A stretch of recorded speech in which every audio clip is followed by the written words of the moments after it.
सोचिए, एक विशाल साम्राज्य जिसे ना किसी बड़ी सेना ने, ना किसी बाहरी दुश्मन ने, बल्कि केवल एक अकेले व्यक्ति की तीक्ष्ण बुद्धि ने उखाड़ फेंका। ये कहानी है उस असाधारण रणनीतिकार की जिसके नाम से आज भी कूटनीति और बुद्धिमत्ता की मिसालें दी जाती हैं, आचार्य चाणक्य की।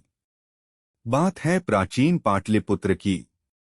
नंद वंश का राजा धनानंद अपनी क्रूरता और अहंकार के लिए कुख्यात था।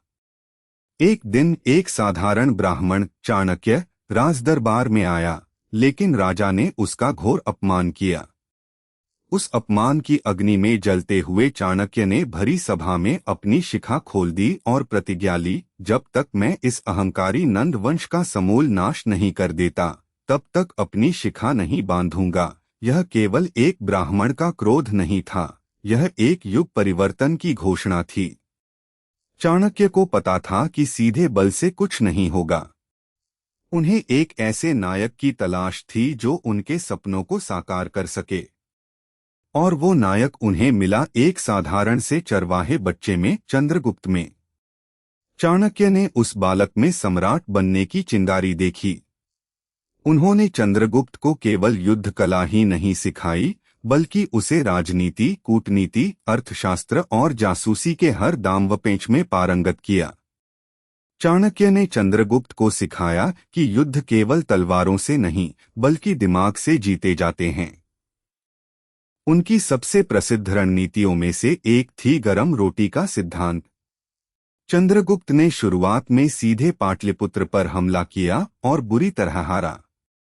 तब चाणक्य ने उसे समझाया, बच्चे, गरम रोटी को हमेशा किनारे से खाना चाहिए, बीच से खाने पर मुंह जलता है।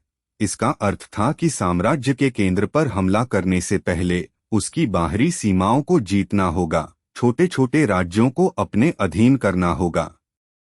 चाणक्य ने जासूसों का एक विशाल नेटवर्क बनाया जो उन्हें नंद साम्राज्य की हर कमजोरी और हर चाल की खबर देता था। उन्होंने धनानंद के ही मंत्रियों और सेनापतियों को अपनी तरफ मिलाया, उनके बीच फूट डाली। उन्होंने मनोवैज्ञानिक युद्ध का सहारा लिया, नंद सेना और जनता के मन में डर और अविश्वास बोया। धीरे धीरे उन्होंने नंद साम्राज्य को अंदर से खोखला कर दिया। जब सही समय आया, चंद्रगुप्त मौर्य ने चाणक्य की रणनीति के तहत नंद साम्राज्य पर अंतिम प्रहार किया।